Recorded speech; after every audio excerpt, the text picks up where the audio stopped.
Commission Nigeria, FSD Africa, and the UK. We'd like to welcome you to this program, the Demo Day.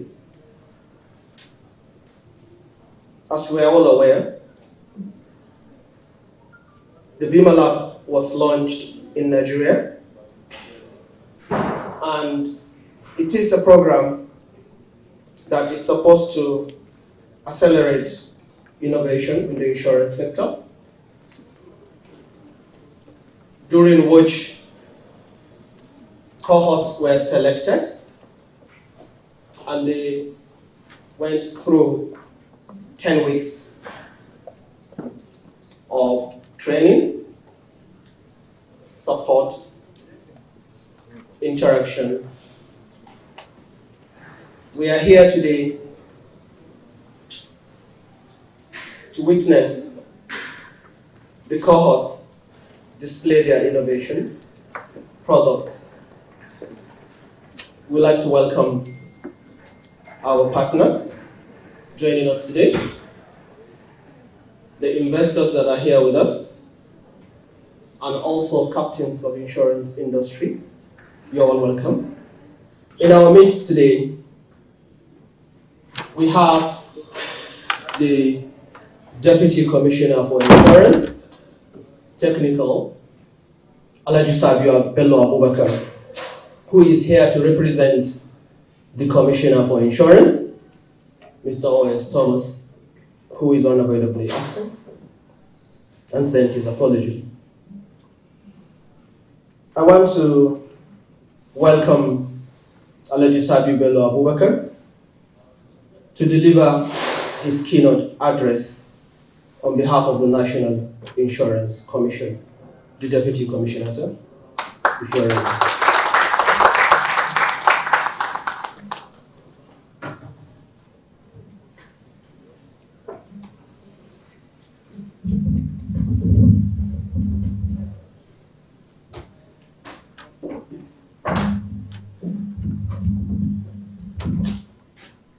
Good morning, ladies and gentlemen. Permit me to turn on the existing protocol.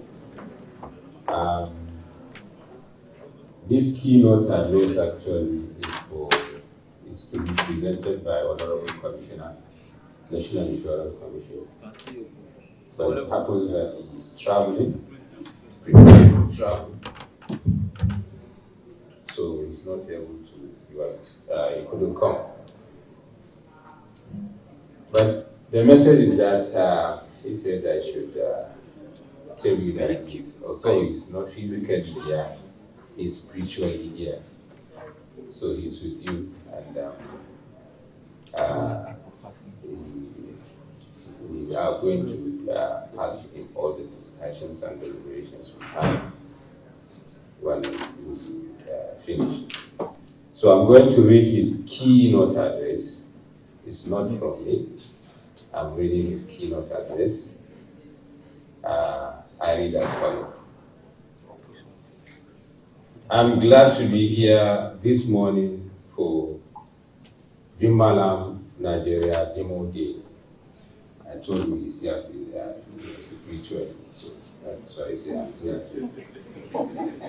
You may recall that in February this year, the BimaLab project was launched. This project is arranged by experts from FSD Africa with collaboration with UK AIDS and NICOM. It is an Insurtech accelerated platform aimed at selecting, coaching, and mentoring Insurtech firms to develop innovative business solutions in our market and focus on solving compelling economic or social problems, as well as bringing commercial value to Nigeria insurance industry. The whole process has so far been interesting and commendable. We commend the efforts of various teams that have worked assiduously for the success of this laudable project. And I believe that the takeaway of today's forum will facilitate Insurtech's growth and development in Nigerian insurance market through breeding constructive innovations that will uplift inclusive insurance and significantly increase in insurance penetration in Nigeria. The BimaLab project seeks to support Nigeria Insurtech startups, facilitate innovation in macro insurance and digital brokerages, B2B data analytics, and as well as the entire insurance sector. It will develop ancillary revenues and insurance add-ons to macro, small and medium enterprises, MSMEs, address agriculture insurance issues, server and climate changes. We believe the project will open doors for developing innovative business solutions, focus on providing alternative distribution channel, ease of doing insurance business, deepen insurance penetration, as well as improve value chain of Nigeria insurance businesses. Today's demo has brought almost all stakeholders together in order to connect you to potential partners that can help in advancing your ideas and concepts to a more commercially viable opportunities that will help the insurance industry develop innovative business solutions. It is therefore expected that this demo day will provide opportunity for you to have close interaction with various stakeholders in the insurance sector with a view to create sustainable value-adding collaborations in the overall interest of Nigerian insurance industry. Nigeria, with a huge population alongside a buoyant informal economy, particularly driven by small-scale enterprises, is in urgent need of digital solutions to insurance value chain. It is now imperative to ensure increased connectivity with about 2/3 of Nigerians who have smartphones, with more than half of them using internet regularly. In conclusion, I want to congratulate you for successfully participating in this BimaLab Nigeria program. This platform will provide opportunity for mentorship from a wide range of carefully selected experts, as well as access to FSD Africa Grant Fund, network and connection with other relevant stakeholders across the African continent. It will as well open doors for users and partners that can use, invest, and support their innovative ideas to business solutions. Thank you for listening. I wish you fruitful interactions and presentation. Thank you.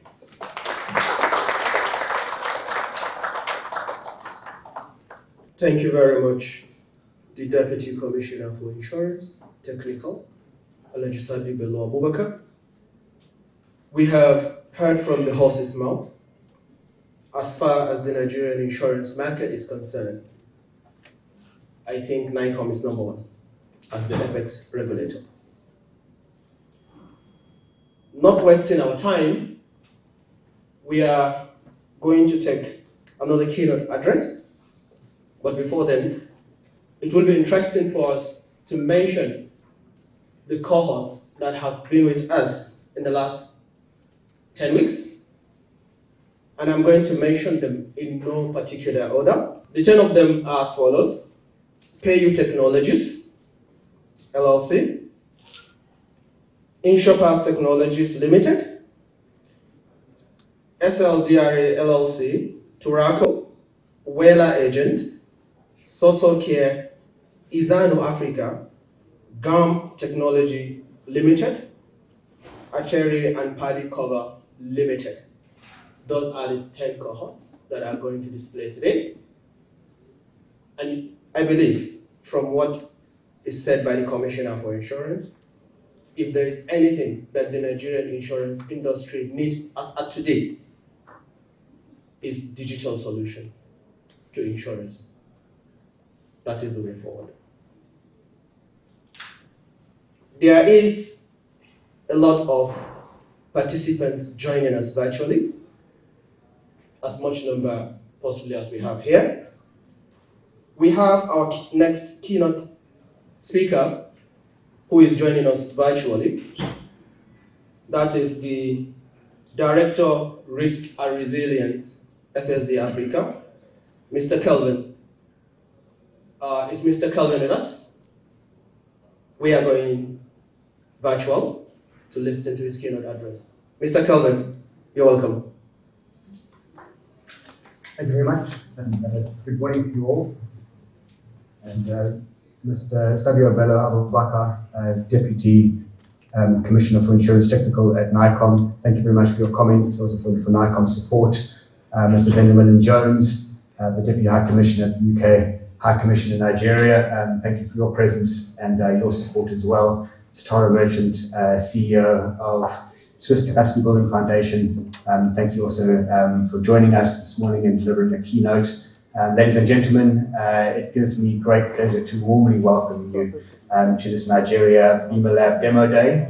We're really excited to be hearing from the cohorts this morning and listening to their pitches. And as FSD Africa, we are really excited about this program, which we're not only running in Nigeria, but also in other African countries, in Kenya and Ghana, which we're looking to expand across the continent because we really believe in the power of innovation, in the power of technology to transform markets and deliver the type of solutions that we need. And in the country where I am from, which is South Africa, the youth like to say, Africa, your time is now. And that is something that we really believe. It's why we're doing this program, because we're fundamentally convinced that it's Africa's time. And as Africans, we need to develop local contextualized solutions to Africa's problems. And so that's what this program is about. It's supporting entrepreneurs, supporting startups and businesses to develop new ideas, develop innovation that can really transform the market. Because what we know is that in Africa, there are serious challenges. There's a lot of vulnerability, and financial services, in particular insurance, plays such a key role in delivering resilience to those challenges. And so we want to see new innovations developed in the market that help bring resilience to the vulnerable, help provide a safety net. And we can't continue just doing what we've always done. We need new innovations. And so that's why we're so happy to support BimaLab and to support African solutions in this space. And just to say that to the Insurtechs that are part of the cohort, that you guys are the real heroes in this story. You're the ones who are taking the risk. You're the ones who are doing all the hard work, who are putting yourselves on the line in order to try and deliver new solutions to the market. I know what it's like because I previously co-founded a startup before I took this role at FSD Africa. And so I just want to say that we're not the heroes that you are, and we salute you today. We're excited to hear from you. And we're here to support you and cheer you on as you endeavor to go forward from here, gain traction, and really build big and significant businesses that have an impact on millions of people. And that's what that's our ambition here. We really want to see unicorns come from these cohorts and develop into very significant businesses. And just to say that we're culminating the first BimaLab cohort in Nigeria today, but this is just the beginning of the journey. We are here as a development agency backed by the British government to continue to support the Insurtech ecosystem within Nigeria going forward. So there will be other BimaLab cohorts that run in the future. And we are also about to launch an online platform that enables the ecosystem to continue to interact. This will be a platform for Insurtechs, for funders, for the regulator, for other partners to engage and to develop solutions. And so it will enable you as Insurtechs to collaborate with each other, to have regular check-ins post this cohort, continue to learn from each other, discuss your challenges and opportunities, and also to feed in data on how you're doing. Also to connect with Insurtechs from across the continent, and then also to link you into funders, for funders to be able to find you, to be able to have an informal access to the regulators, NICOM, and also importantly, a platform where you can engage with existing insurance companies and form partnerships that can be then leveraged to take solutions to the market in different ways. And so we will shortly be announcing the launch date of that platform, but excited to be able to continue to support the development of the ecosystem within Nigeria. So from my side, we're just incredibly excited. We're so proud of the progress that all of the Insurtechs have made through this cohort. And as a development partner, we are here to continue to support to build a sustainable future for Nigeria and for Africa. Thank you very much.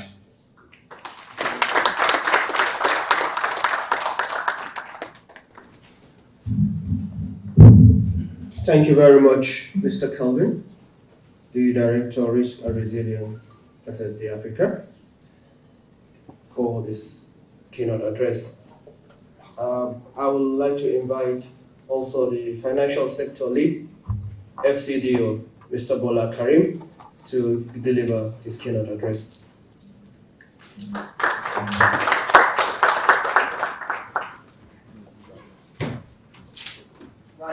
I do not have a keynote address. This is an impromptu speech, so you have to bear with me. I stand on all the existing protocol. I would like to first say huge congratulations to the court. You performed exceptionally well, to be honest, because it's not really easy. Having an idea, taking that idea, writing it down, and going on that journey, it's fantastic. So, so first of all, I'd like to say a huge thank you for being resilient, in terms of creating those ideas and now sharing their data today. So my name is Bola Karim. I work with the FCDO.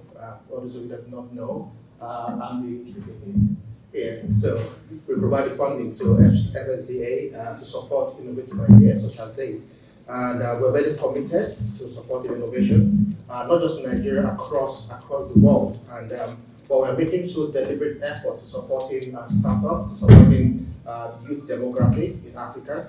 And again, I'm very, very excited to be here. Innovation is very critical. But I think my major message is that this is just a starting point, because we've been incubated in a safe space, So you now need to go to the outside world to now try to live, this experience within a business environment. And I'm so excited that we have in the room investors that are going to be listening to your ideas, picking up some of these ideas and helping to translate that into commercial viability, which is very, very critical. To me, partnership is very key. Don't operate in isolation. You need to also engage and collaborate and find those strategic partnerships that will enable you to thrive. Recently we had an event, I think a couple of weeks ago, on the back of the launch of the licensing of MTN and Airtel. It's all about partnership, trying to find where those partnerships, those synergies are. And for you as innovators, I think that is the next big thing now, to look at how you can leverage on your skill or your experience to identify those partnerships that help to address those key areas within the space that you're operating in. As the UK government, we continue to support innovative ideas. We continue to give money to FSD Africa to ensure that we have a series of these innovative platforms to support a thriving ecosystem, not just in Nigeria, but also across the sub-Saharan as well as the world. And Calvin mentioned something earlier, it's about learning as well. Don't just take this as a Nigerian space. We also need to look at other ecosystems in Kenya, where this has been done earlier, to see where those synergies and learnings can be for you to be able to try and ensure that you have that commercial viability. I think that's very important. Because without the funding, what happens next? You've been over the last 10 weeks in a very cozy room, everything's okay, but now what happens next? It's about getting those funding that will allow you to now move to the next stage where you now become more commercially viable. Welcome back from the commercial interview. So lastly, I'd like to recognize the contribution of NICOM. From my experience working within the financial sector in Nigeria, we're engaged with various regulators, CBN, NICOM, PEDCOM, SEC, and I'll say NICOM stands shoulder and above all in terms of the proactiveness, of the executive management. I'd like to say congratulations to NICOM, to the executive of NICOM, for creating an enabling environment, because it's very important, as private sector players or stakeholders. We cannot, even though we might want to work around those regulatory constraints, we need the collaborations of the regulators. So I'd like to say congratulations and thank you to NICOM for spearheading these innovative ideas. And so it doesn't stop there, so the work now starts, going forward. So we hope we can count on your support, on your continued support going forward, to ensure that this innovative ideas, this Insurtech, take these ideas and turn them, as I said, into commercial viable businesses that will enable us to really meet the needs of the market. I'll stop here so I don't keep on rambling. Thank you very much, and I look forward to listening to all of you, and congratulations once again.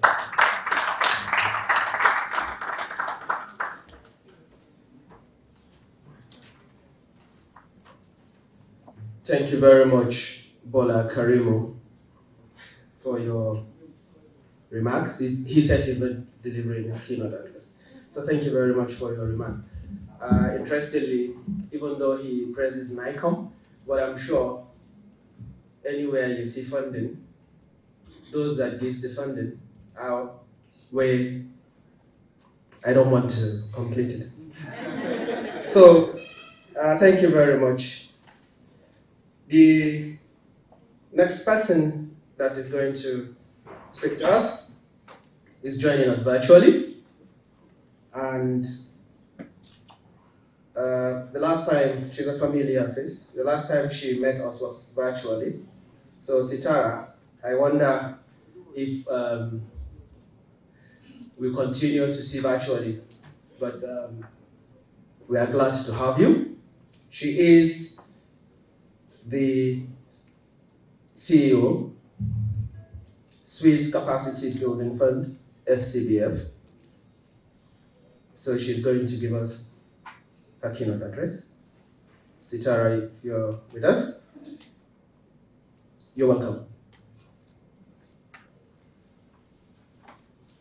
Hello, my name is Sitara Merchant, and I'm the CEO of Swiss Capacity Building Facility, SCBF. It's a pleasure for me to be here today. Unfortunately, we weren't able to be with you live, and so we sent you a short message talking about our collaboration with the BimaLab and why initiatives like the BimaLab are so important. If we take, for example, the agricultural sector and smallholder farmers, the current climate crisis, there are approximately 100 million people who are currently economically self-sufficient, who will need interventions to prevent them from falling into poverty between now and 2030. A large portion of these will be the 500 million households and smallholder farmers who depend on agriculture for their livelihoods. As the climate change intensifies, the frequency of extreme weather events, including drought and flooding, will increase. These smallholder farmers will struggle to sustain or maintain or even improve their livelihoods. Globally, the ag insurance market plays a key role in helping farmers mitigate risk and adapt to climate change. The market as a whole is estimated at 30 billion. If we take this example, keeping it again only to the ag sector, and we look at Nigeria, you will know that the agricultural sector in Nigeria constitutes 24% of the national GDP. 42% of Nigerians live below the national poverty line, and the penetration of insurance is less than 1% of GDP. If we then take these global and local Nigerian examples within the agricultural sector and add in, for example, health and other sectors where insurance is just as important, you can only imagine the magnitude of the challenge that governments and development agencies face to protect the vulnerable people for insurable risks. We at SCBF believe that overcoming today's multidimensional challenges requires new business models, and those business models are important, more important in insurance. These new business models struggle to attract flexible, patient capital at key growth phases when the company is gaining traction and is able to then attract impact or commercial investments. That's why when we heard about social care, we were so excited because this particular business model seeks to address a social and an environmental challenge. It provides low-cost health insurance while enabling underserved communities to pay for premiums with recyclable waste as an alternative for cash. BimaLab seeks to support these small and growing high-impact enterprises to grow and become investment ready. Deepening the reach and scale to build resilience is at the heart of SCBF's mandate and the partnership with BimaLab. So who is SCBF and what is the nature of our engagement with BimaLab? We are a public-private partnership that provides technical assistance funding to partners, to financial institutions and other financial sector partners to innovate, scale, and tailor financial services to low-income populations. These services include financial literacy education. SCBF as a platform facilitates partnerships, convenes relevant organizations, and manages grants and distills and disseminates actually insights from funded initiatives, ours and others, so that we can actually bring a body of insights to the sector. Our primary focus is to improve the lives of women, smallholder farmers, and MSMEs. SCBF to date has funded 169 projects, 71 of which are in Africa, and has supported these 169 projects with 18.2 million Swiss francs. All of these projects and all this funding has gone to develop client-centric financial products and services like insurance, savings, loans, as well as financial education. Our partnership with BimaLabs is to fund technical assistance for these Insurtechs on their journey to become sustainable insurance providers in the Nigerian market and beyond. The funding is to be used to cover expert time, to drive product innovation and scale, and must still be focused with clear key performance indicators and measurable success criteria. We feel that the Nigerian market is has a savvy tech population, and the range of innovative ideas are quite a few. It is the right place to start. We have high expectations of BimaLab and the innovations it will support, all with an end to improving the lives of low-income populations, both in Nigeria and beyond. I thank you for your time, and I hope the rest of the day will go well. Thank you again for your patience.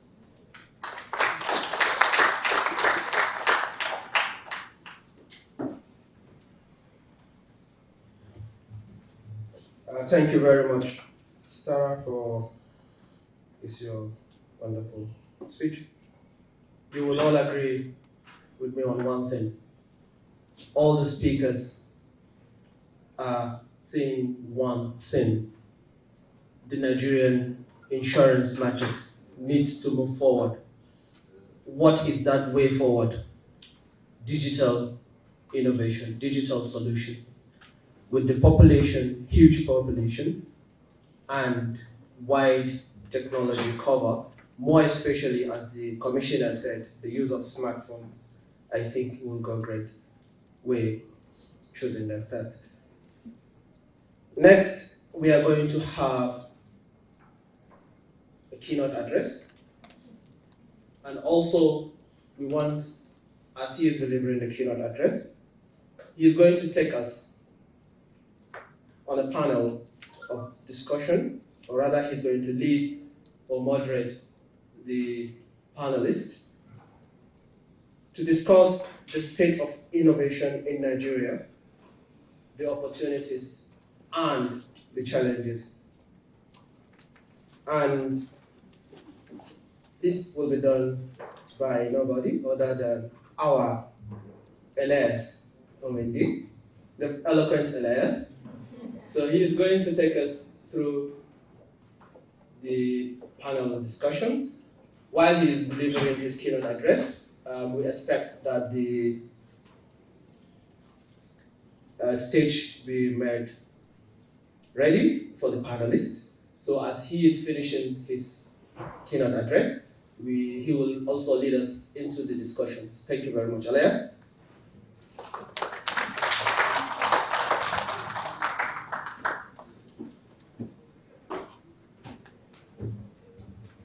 Good morning. Good morning. Good morning. In fact, somebody just mentioned to me that if you look at my height, it might be the size of insurance penetration in Africa. and I kind of say that it might be true, but we want to change that analogy because I don't want to be compared with the size of insurance penetration in Africa. Now, one of the key things that we all are abreast with is that Africa is primed for growth, and generally we have been talking about technology and the power of how technology could change this particular reality of being a very, I would say, quite small in terms of insurance penetration in Africa. Again, we've seen a lot of issues have been mentioned, particularly to do with issues with the remote locations of our customers. We've talked about issues around trust. We've talked about issues around lower education levels. But we believe that with this particular aspect of growing the technology space in Africa, then we are primed to create the rightful change. One of the key things that also I need to mention is that COVID-19 kind of propagated adoption of technology in Africa, and it was quite of a blessing in disguise because most of the board of directors, particularly within the insurance sector, could not really fathom that they needed to embrace technology. And we kind of saw COVID-19 bringing the right conversations on how can we basically use technology to change the mindset of the people that sit at the board level. And that kind of hastened the need of adoption of technology. So the use of technology in one or the other will improve the efficiency of how we provide our services. We kind of also go to a long extent of enabling access of these particular products. And I believe that with what we've been doing together with NICOM, they have been great partners to enable us to run this particular program. We started in February, and we are basically coming to the ultimate end. But I actually say this is not the end. We are just starting, because out of all these innovations that we've seen in terms of different Insurtech organizations really working with us to develop their innovations and their ideas, that provides a platform whereby we are going to take these particular ideas to the next level. So thank you very much, NICOM, for your assistance and partnership. I also appreciate what our partners have been doing, especially the CDF, and I'll call also the rightful partners that we've been working with within this particular country, the likes of ICO, the likes of AXA, the likes of Allianz. It has been a great journey in terms of really providing what we call the office hours. And this basically demonstrates that we are at that particular point that we need to get this country going.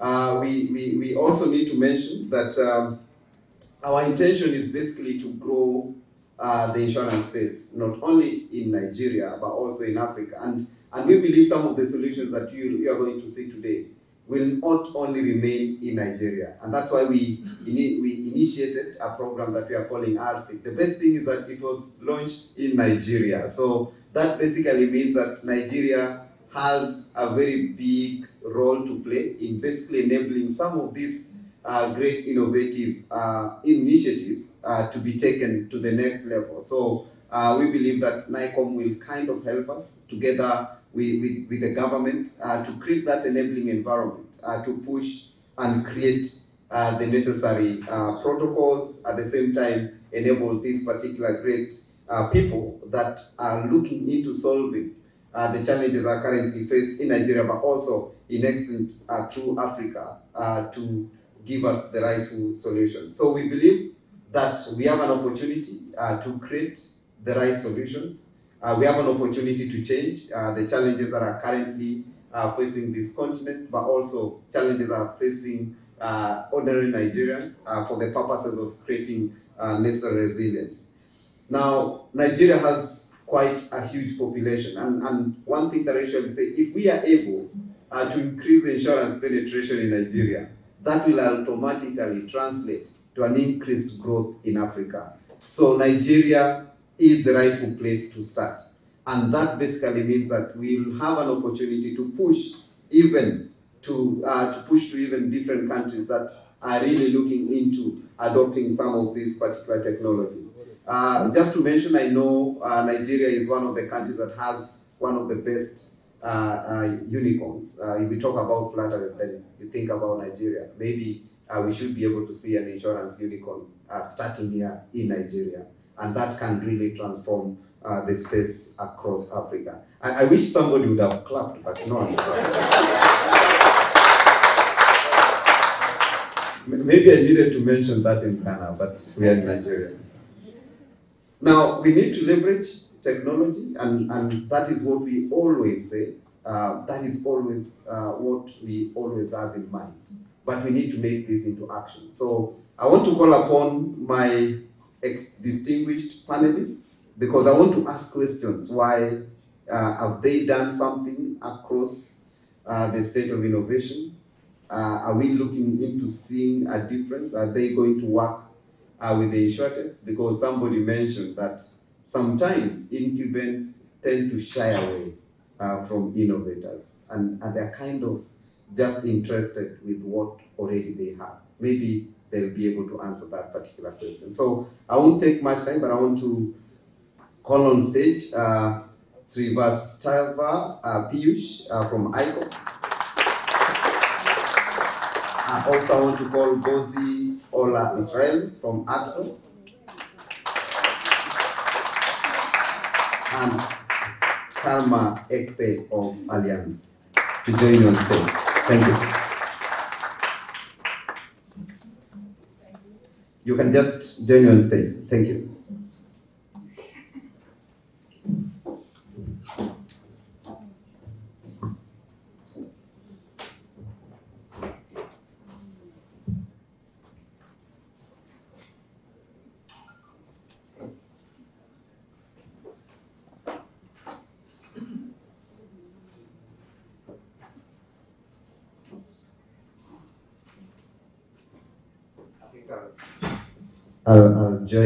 I'll sit in the middle. One panelist might join us along the way. All right, so I just want us to go straight into a bit of introduction, and maybe I'll start from Piyush. You know, we've had quite an interesting conversation, and when we started BimaLab, one of the key things that we looked for was how do we work with incumbents. And during our virtual conversation with Piyush, he was like, great, we really wanted to to be part of this. And maybe just by way of introduction, please just tell us what do you do at ICO and why was this quite an interesting journey, joining BimaLab and supporting us in office hours. Thank you. Good morning, everybody. All protocols are observed. As I said, my name is Piyush. I work with ICO. I head the Partnership and Alliance Department.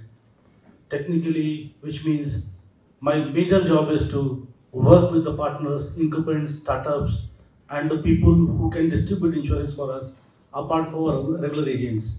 So that's what I do. As you all know, ICO is the largest retail company of the country. We have the largest sales force in terms of retail agents, and we are also looking at replicating the same thing in the alternate channels.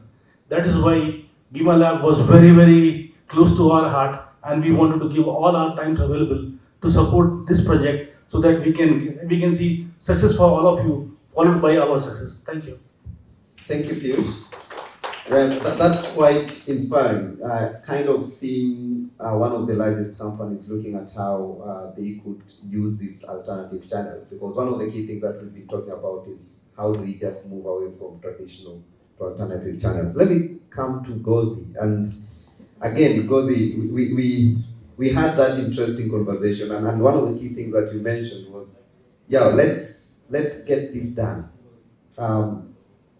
and kind of tell us what you do at AXA and why was this quite an interesting conversation and program that you joined.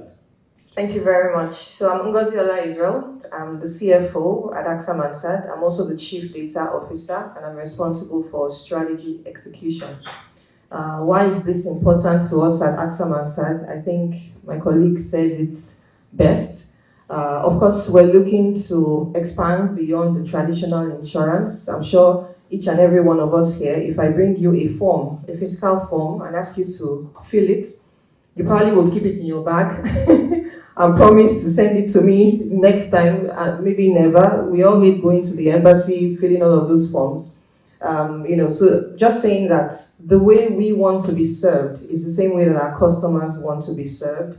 None of us likes going to the banking hall, for example. I haven't been to one in a long while, but we get our services done, right? We get our funds, we do our transfers and all of that. So the point is, the people who don't want to come to the welcome centers, to the insurance company, don't want to speak to anyone, but want to buy an insurance policy, want to get their claims paid in, 5 minutes, in 1 day, right? How do we serve them? It's through partnerships, it's through automations, it's through digital, right? And I think at AXA Mansard, we're wise enough to know we can't do everything. We can't be everything, right? We're not a technology company, even though we are tech-driven, right? And so the way forward is partnerships, and that's why we're very excited about BimaLab. Thanks.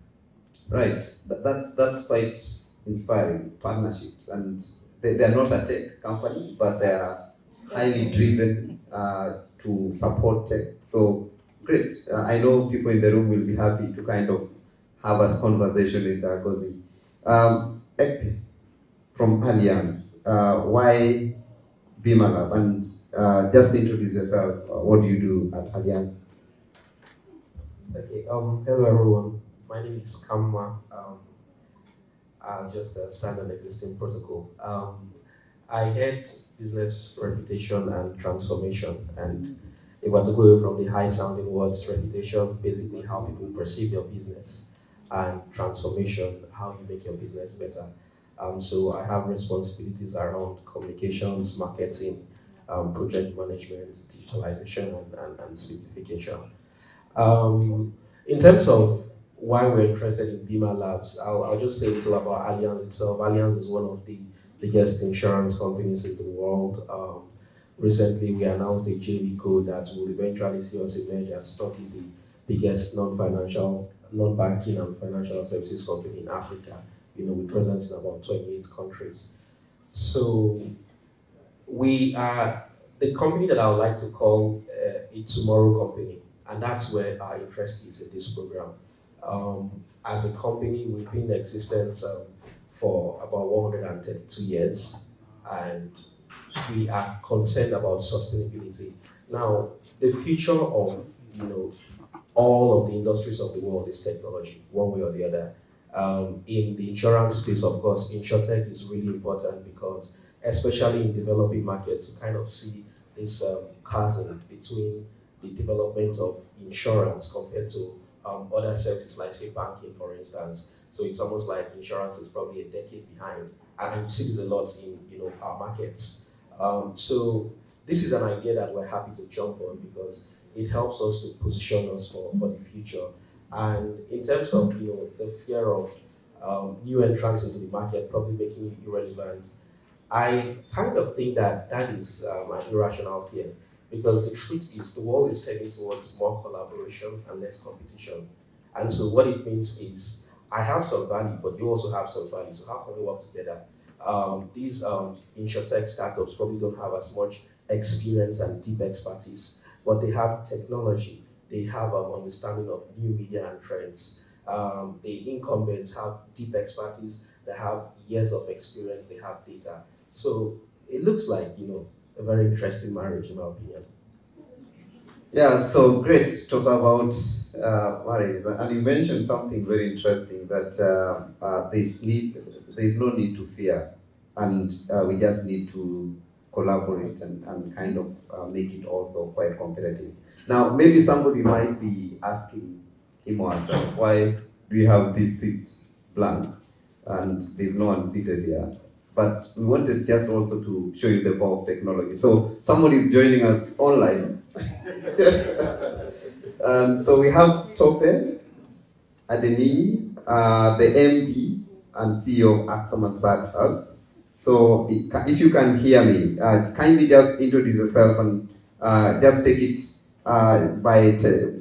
basically as answering this question. What's the state of innovation in Nigeria, and what is the organization doing around this, on this particular front? Tope. Thank you very much, and good morning once again to everyone. My name is Tope Adeni, the CEO of AXA Mansard Health, so the Director in charge of Technology, Computer Information System and Digital. I would like to first thank all the organizers of BimaLab, the FSD, the UKA, and particularly the regulator. A few years ago, AXA released me to actually represent, to support the industry, and that's why it's very important to talk about collaboration here, to be able to build the Nigeria insurance database. And thanks to NICOM, who has always been supportive of industry ideas that can deepen the system. And that's why we have the first industry database today that helps you to authenticate the genuine motor insurance. And that began the technology journey maybe for the industry. And I think that we're now in another opportunity to be able to leapfrog and actually cover 1,000 miles, much more than we have done in the time past.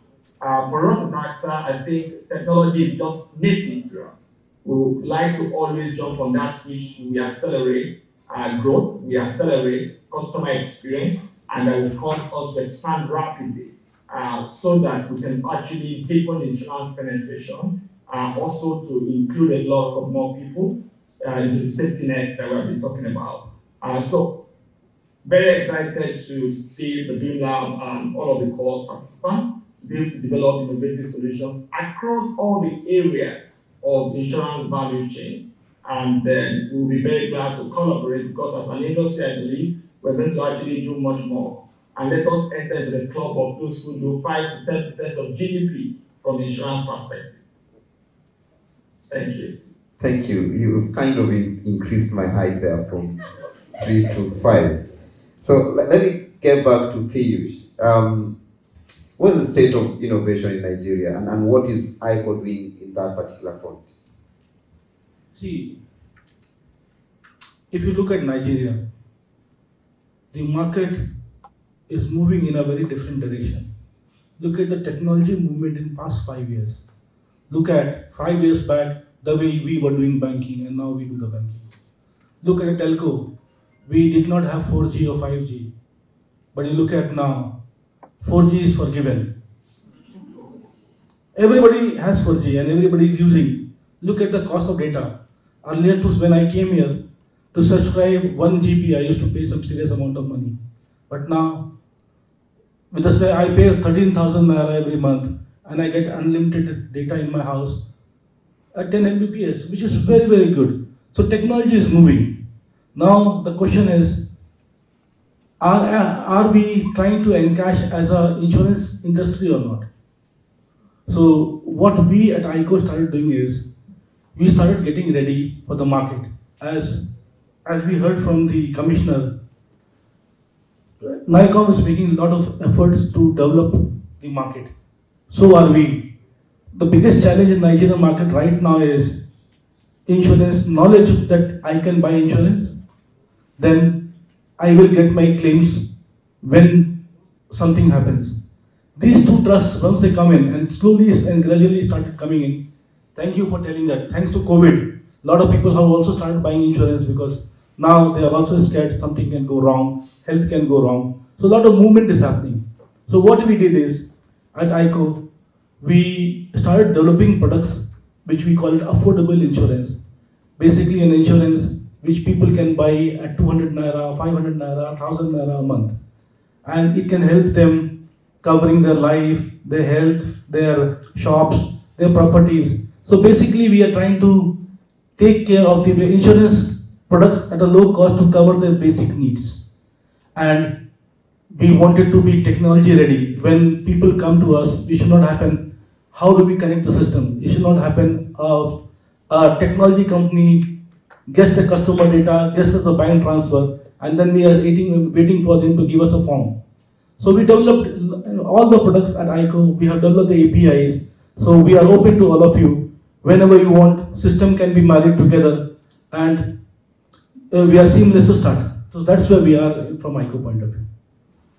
Quite interesting. You mentioned issues with the infrastructure, and I say there's already existing infrastructure. The data costs are quite low, and basically we just need to use this existing state of infrastructure to take this forward. Ola, what is the state of innovation? Maybe from your own perspective, and what are you doing as an organization towards this particular front?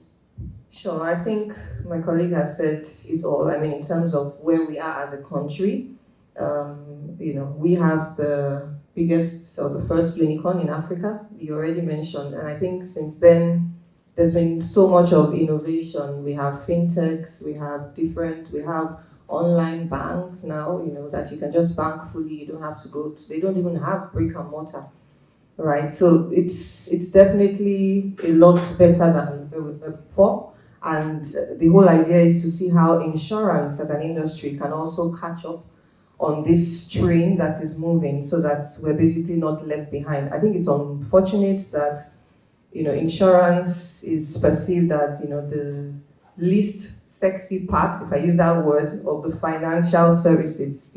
There's still a very low level of awareness of insurance in the country, for example. And NICOM is definitely doing a lot in this instance in terms of improving awareness, compulsory products, and all of that. So at AXA Mansard, we have a digital business. It's called AXA Direct. I think Bayo has probably spoken here. He heads the digital business. And there we focus on emerging customers, creating products for them, building partnerships, so such as the ones that we're presenting to us today. And also we have a business transformation team that is also focused on transforming our processes, focused on simplification. So this is definitely an area that we are playing in. And I would say that we've also sort of we are transiting from just looking at partnerships from a distribution perspective, right, to seeing how they can also support within the full value chain of insurance. Because it's not just about I buy, right? Like Piyush said, it's not just by I buy, or about I claim, right? I don't want to have to come to explain to you what happened on the road and all of that. I want to be in my house, put in some information and just get that sorted. And even within the insurance companies ourselves, things around customer onboarding, around underwriting, those are different areas where innovation is required, where we are definitely looking forward to partnerships to help us improve all of those processes. Because if we're able to do things faster internally, that also speeds up the process of course, serving our customers. And I think that's definitely what everyone wants now. Good quality and on time. Great, very interesting. In fact, somebody compared insurance to getting to a trot ross, whereby it's, how do you call this? It's trot ross. Kekes. It's keke, right? Yeah, so when you get to a keke here in Nigeria, people will kind of beg you to get in, but by the time you are getting out, somebody can even kick you out of the keke. And somebody kind of compared that to insurance, like you are basically told, please buy insurance, but at times of claiming, it becomes a disaster. Now, you kind of also mentioned two interesting things: the front office, the middle office, and the back office. And we've seen incubates kind of trying to do so much in the front office in terms of digitizing that particular piece. But when it comes to the middle office and the back office, again, the paper processes take place. And that is something that maybe brings me to Eke. Maybe what are the main challenges to innovation? And are these challenges that you are facing and incubates the same challenges faced by maybe these insurtechs or the innovators that want to come into this particular space? What are the challenges? Okay, I'll say first of all that innovation is not bound, and generally speaking, I think the cardinal rule for all businesses is innovate or die. That's the penalty if you refuse to innovate, you just die off. And we have so many examples across industries, Blockbuster, we have the popular example of Netflix and all that. In terms of the challenges for entrance into the market versus incumbents, I'd like to think that it's basically the same set of challenges, and if I would broadly categorize them, I'll talk about scalability, I'll talk about digitalization and simplicity. And the reason why I think that they are the same challenges is because whereas these are like two different classes of players, we're operating in the same era in history. It's the same market, it's the same customers. So customers don't say, oh, I know you are a brick and mortar insurance company. Don't worry, I don't need a mobile app. I'm going to just get a form. They want the same thing from you, whether you are Insurtech or you are an older company. And so I think the advantage that new entrants have over incumbents is that when it comes to customer acquisition, they are digital natives. So of course, these insurtechs, you basically buy their products using new technology. You use a mobile app or you go to a website. And if the onboarding of new customers is already done digitally, then that makes you just miles ahead of an incumbent that probably has legacy customers, because you already have data about the person's style of shopping. You already have data about the person's location. If you have geotagging and all that, so that's a significant advantage for new entrants over incumbents. And I think what has to be done is that incumbents need to accelerate their own innovation and their own digitalization to catch up, because like I said, it's the same market, it's the same customers. They will not forgive you. They want instant services, they want today's solutions. So these incumbents have to use what they already have, and what they have is probably data, they have expertise like I mentioned before. So use this as their advantage, exploit this to make sure that they catch up. And if I'll talk about Allianz, so of course Allianz came into Nigeria in 2018. It's a multinational, and so there's a very strict governance structure. You have to integrate systems. That took some months, and then of course COVID hit. So it kind of slowed us down. But in terms of our internal processes, it also forced us to reevaluate how we work. And one of the things that we had to do, and we still do now, is we allow people to work fully remotely. And this of course frees you, from your daily commute and traffic, which can help you to be more strategic in your approach to work. And these benefits will translate to the customer. I think even before COVID, we already started delivering policy documents online, because we realized that the cost of paper policy documents, delivery and all is so high, and no one really opens those documents. So why not just send it via email and have a way for the person to confirm, for the regulatory aspect, that they've received the policy document, because it's a contractual document. So I'd say a lot has to be done by incumbents to catch up, and we're wise to learn from these insurtech startups, because they come with a lot of contemporary solutions. These people are usually young people, millennials or Gen Z, and so we need to look up to them because, like I said, it's the same market, it's the same customers that are unforgiving and that are they want their solutions right now and right here. Great. You kind of mentioned that some of these challenges are predominantly the same, and there's need to look at how then all of you can work together to solve this. Let me then jump to Tope. Tope, you're still online, and I'll just kind of throw the same question to you. What are the main challenges to innovation in Nigeria, and how are these challenges comparing between the incumbents and the new entrants in the market? Tope, if you can hear us.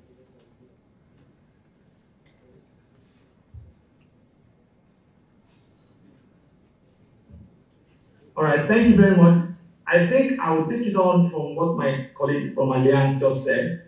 One of the challenges is the mindset of the incumbents, and the mindset of the incumbents, perhaps the traditional view of insurance solution, being a product that is more of being sold than being bought.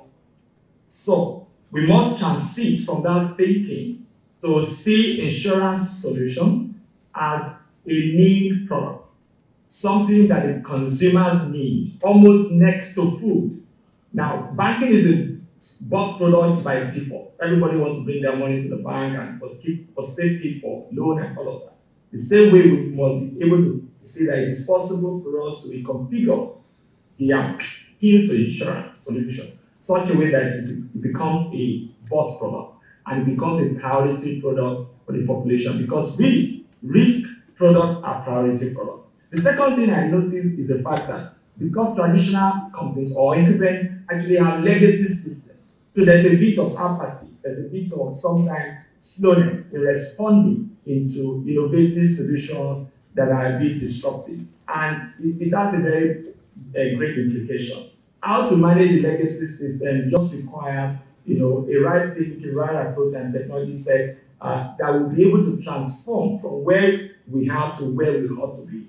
There is no crime in having a legacy system. Every system will become a legacy over a period of time. What is important is to have the mindset of ever dynamic, ever changing thinking so that we can continue to reinvent yourself. And AXA will constantly see the need to reinvent ourselves. That's why sometimes we combine the skills of having both external and internal development opportunities. So that's why we celebrate when we see a tech group that is able to innovate with us, combined with our in-house tech, so that constantly we reinvent and recreate ourselves and be relevant to the needs of the customers. So that needs to be addressed. I mean, the last point I just mentioned here is the fact that not at all times will your solution be 100% ready before you launch to the market.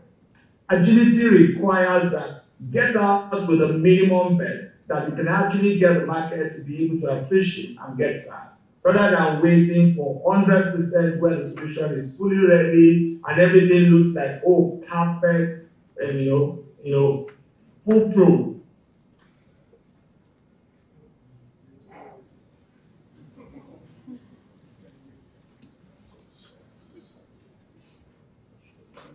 Okay.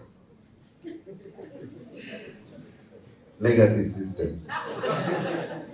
So we kind of it's never going to be like that. Also, further move forward, and you're unable to constantly. Did you do that demography? Sorry, did you stop me? Just proceed.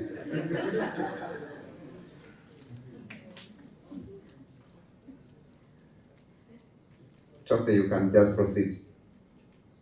Okay, sorry. Okay, so I was wrapping up,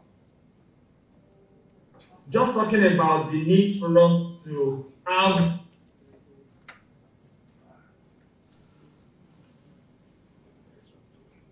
and a system, a structure to innovation. And I think one of the things that is helpful now is the fact that the new workforce, the new demographics of workforce, who are the Gen Z, people who are thinking on their feet, people who are digital native, people who are mobile, people who are constantly thinking of disruption both in the middle office, back office, as well as front office.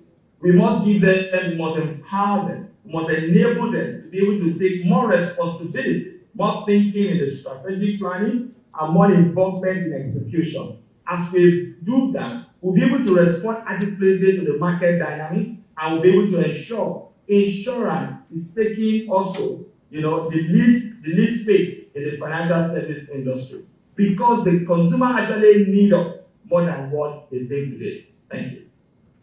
Thank you. Quite interesting insights there. Change of mindset, legacy systems, some of the things that we kind of see in insurance companies. There's usually a corner office that is highly powerful that you have to go through to get a claim paid. So let me then throw this out, because one of the key things that we've seen happening within the human insurance space is innovating around price. So if you want to kind of beat your competitor, is basically you innovate price, and the way you innovate on price is kind of reduce it. Then you get the customer. I wanted to you, Piyush, to tell us how innovative is the traditional insurance sector, other than just innovating on price. Interesting question. He says, how innovative is traditional? This question is a very, very deceptive question. Question is, insurance is basically defined as if there is a financial loss, one should be able to cover the financial loss through the insurance company and by the insurance policy is taken. As an insurance company, we keep on looking at different kind of losses people can have. Like when we started, probably there was only a third-party motor and comprehensive motor.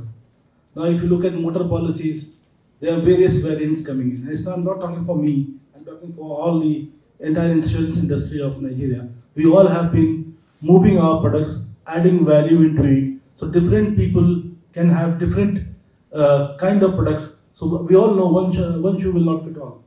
So we have been innovating each product in such a way that starts fitting. We start adding the features into it so that customer can buy, get the feature. Because end of the day, we are peace of mind salesmen.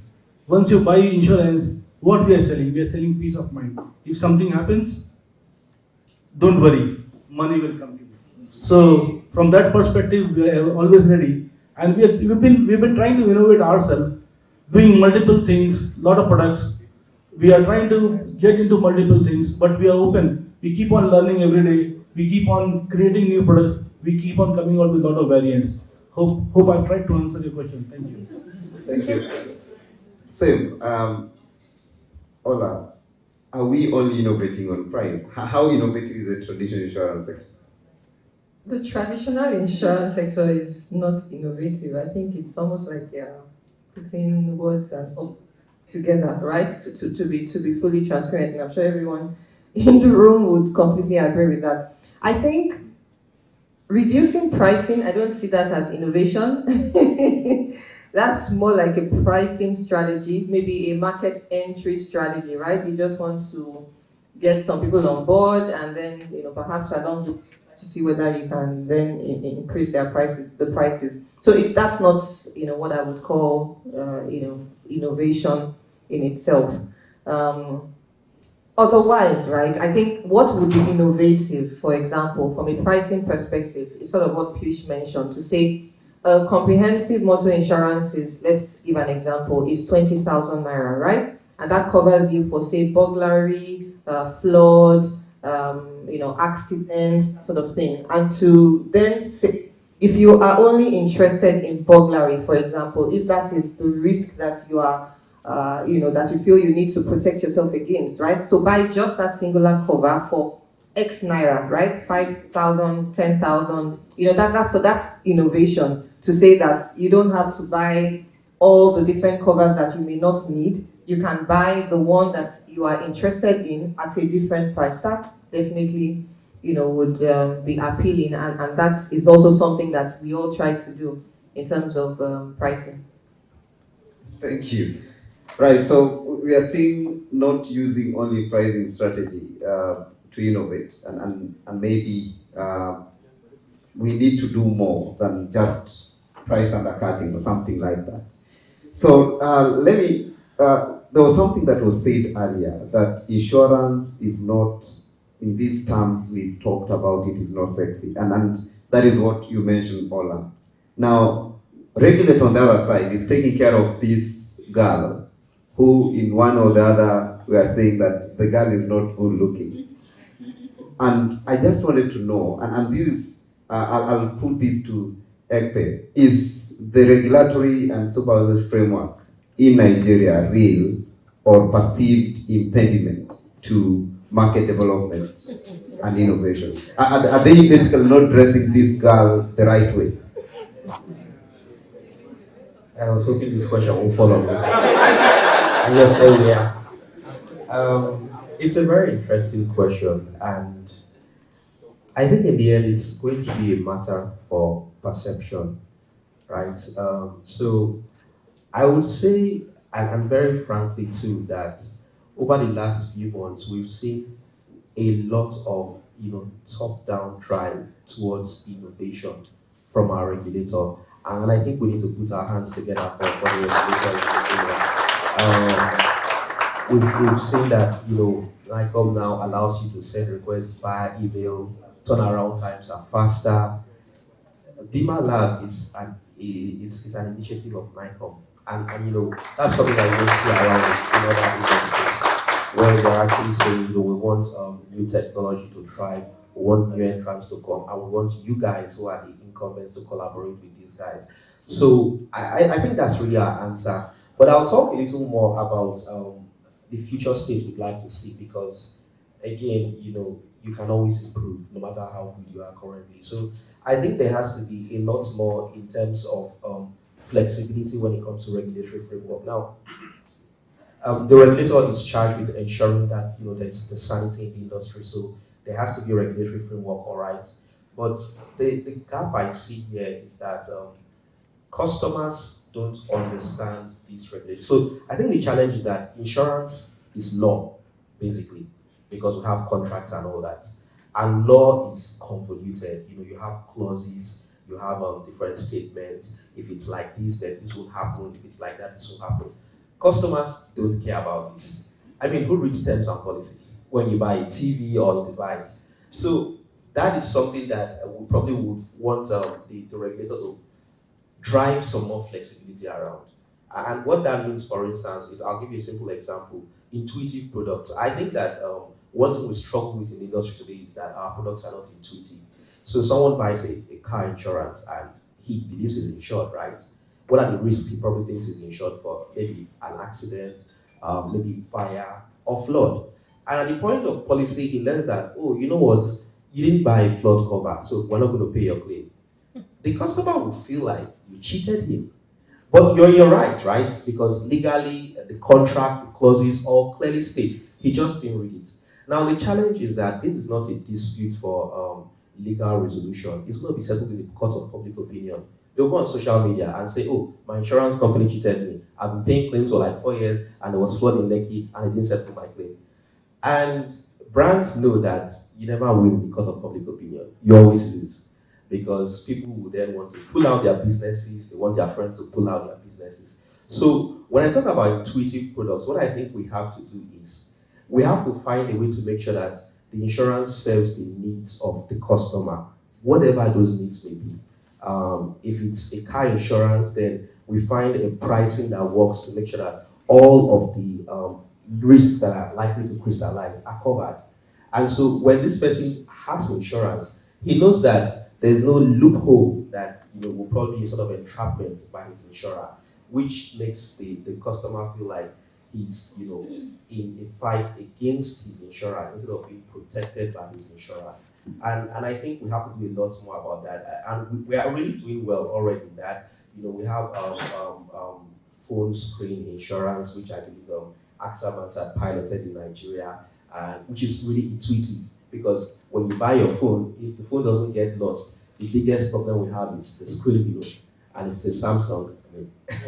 So, those are things that we need to do a lot more. If someone has a car insurance, we probably need to have bouquet products. So, you're covered for your home, you're covered for your car, you're covered for your devices, and you pay just one premium. And you know that when there's a claim, no one has to say, oh, were you driving the car? Was someone else driving the car? Was it in Lagos? Was it outside Lagos? These things make the customer feel like he's being swindled. And even though you are in your rights, from a legal point of view, from a customer point of view, it's not going to fly in the 21st century. Great. And he just mentioned to me that there is no product sitting at NICOM, so that answer was right. And again, you kind of mentioned that, okay, NICOM, and I really attest that NICOM is really doing a good job. And basically, when we initiate this particular product or this particular initiative with NICOM, and I think it's transformational. And I believe that there are regulations that are coming up, like the sandbox regulation, the aggregator regulation, and basically NICOM is really doing a lot more in terms of just pushing these innovations going forward. Maybe Tope, if you are online now, Ekpe just mentioned that this is not really, it's perceived, and I just wanted to hear from your end. Is NICOM or the supervisory framework an impediment to market development and innovation? Tope, if you can hear me. Yes, I can hear you. Thank you.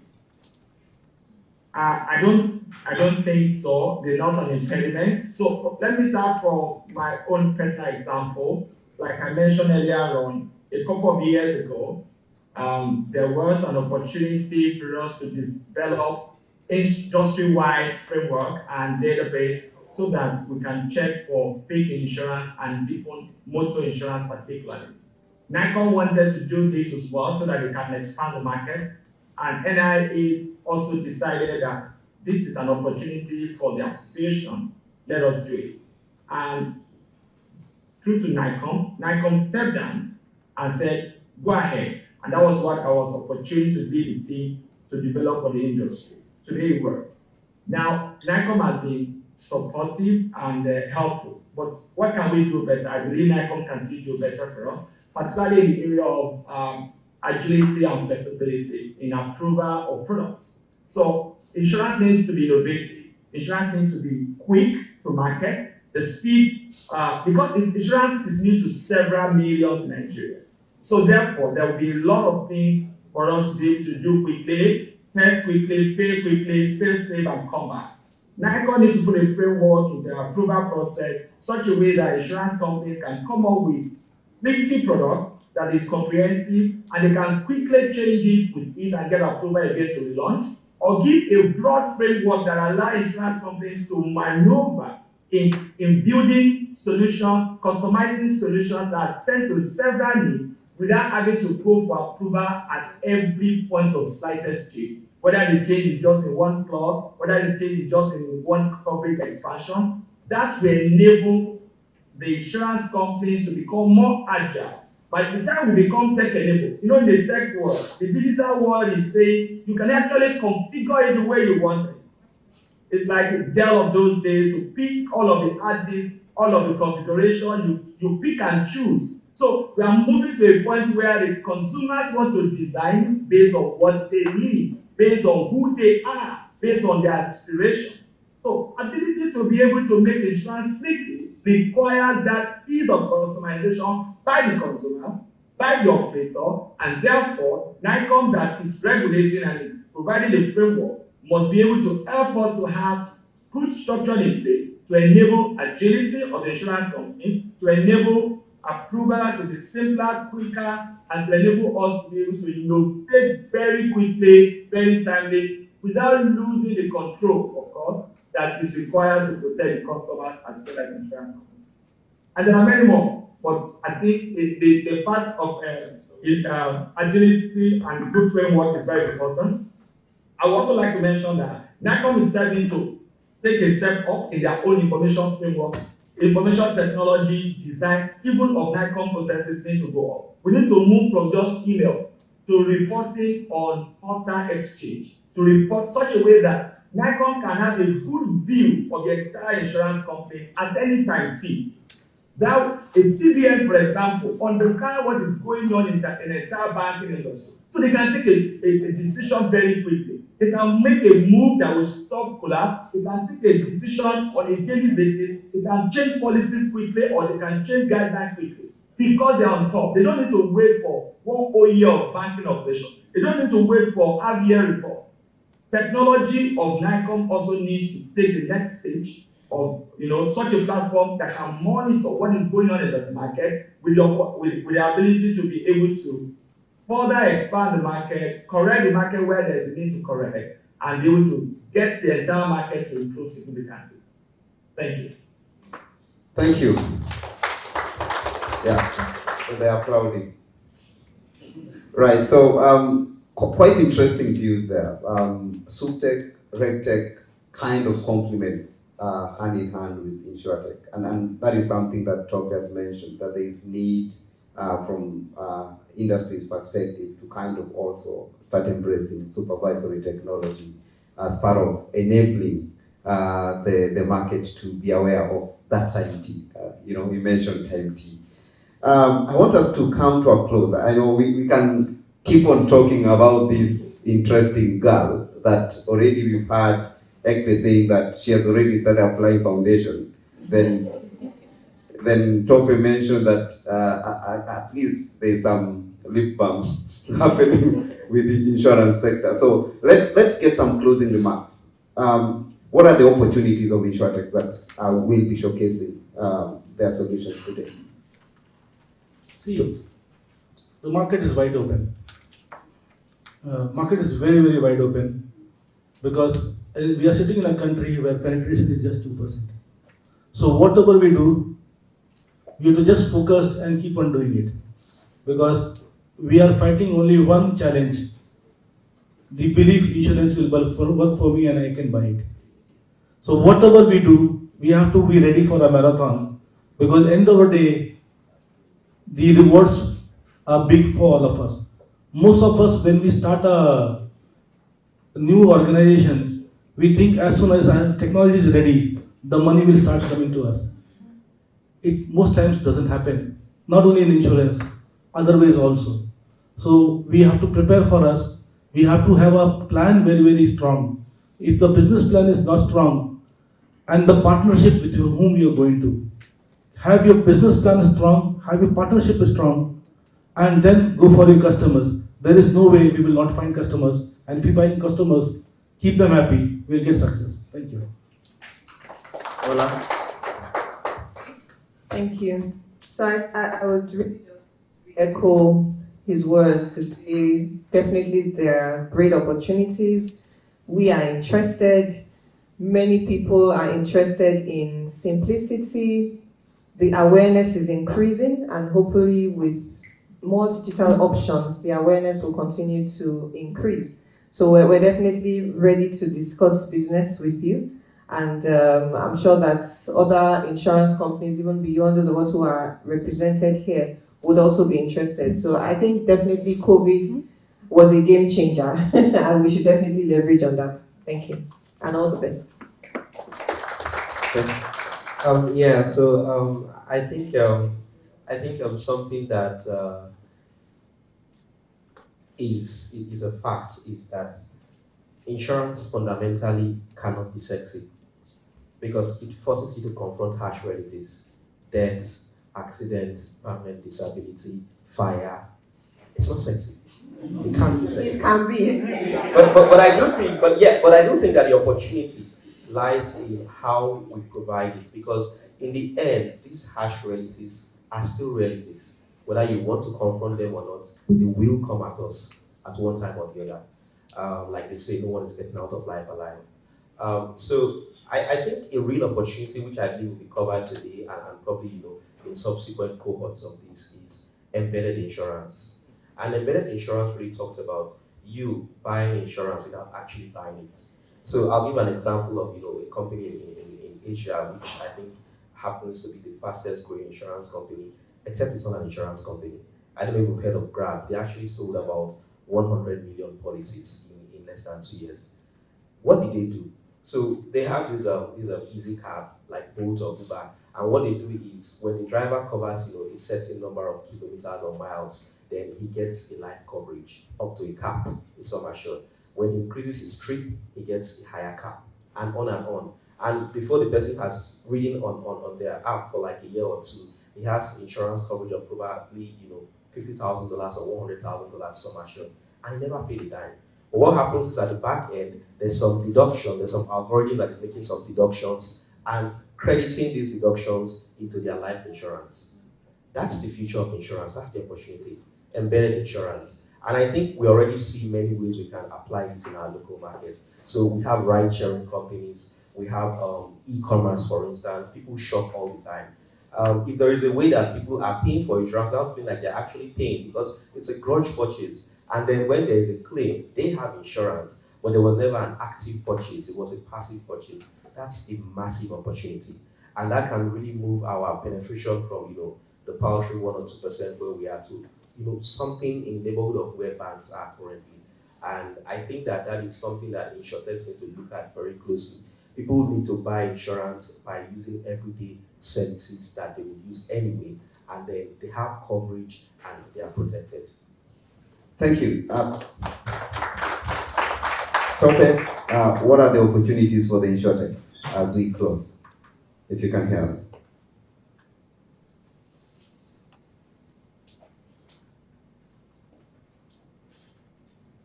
All right, so thank you very much. I think there are many opportunities for Insurtech, and we need to, I would say that we must keep this conversation going. And to be honest with you, the joy of NICOM as a regulator is to see this industry multiply. A multiple of 10 in 3 years, a multiple of 10 in 4 years. It is the joy and the excitement of the regulator.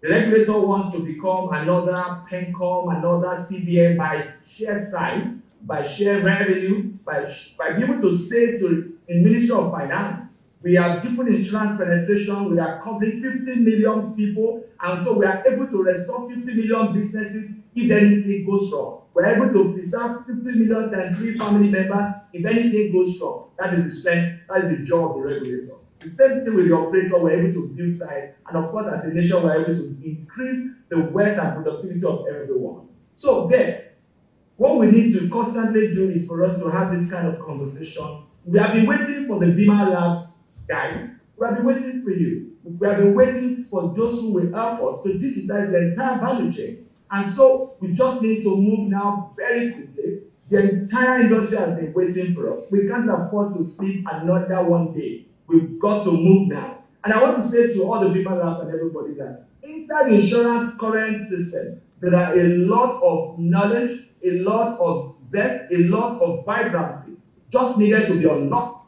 And I'll give you an example. Just a peek into going into healthcare, insurance companies take a leap in a few years and revolutionize it through digital, through innovations, through sound underwriting competencies, financial risk management, and it's taking it on. The same way all of our existing line of business, be it life, be it general, be it motor, be it household, group policies, and all of the policies for protection, we can actually transform very quickly, and we've got to do that. So across all the value chains, embedded, I like that word I use, embedded. Actually, nothing stops us today is for us to have right technology, right partnership with all the shopping malls that we can actually have embedded insurance, and then people just simply buy product and they know that they can have the coverage when things go wrong. Maybe we should even stop using the word insurance sometimes.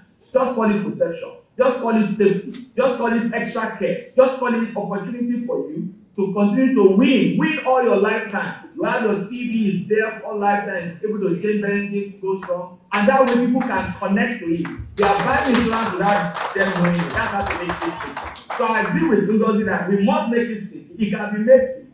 It is actually a sticky solution. So that mindset must be there for all of us, and we must drive it on. I will close by saying, let the conversation keep going. BimaLabs has been long expected. It is time for us to disrupt the industry, and all of us are stakeholders together. Right. We can talk and talk and talk, and I have to stop here. So thank you very much, Piyush, thank you, Ola, thank you, Ekpe, and thank you, Tope. And from myself, alas, let's make sure that the insurance size in Nigeria is not my size. Thank you.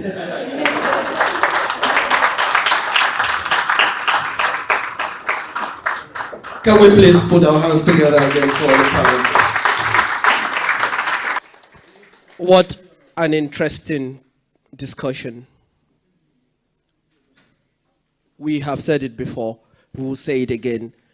If there is any time the insurance industry have to move forward, it's now.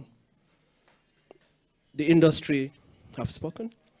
From the NICOM angle, I believe by this time last week, the Honorable Minister of Finance, Dr. Zainab Shamsuna Ahmed, was at the headquarters of the Commission to commission the industry portal, which is expected to take over from the paperwork, from licensing to returns submission, product approval, most of the things you can think of, you know. So if there is any time that the insurance industry is ready, it's now. The issue now is, we as people, are we ready?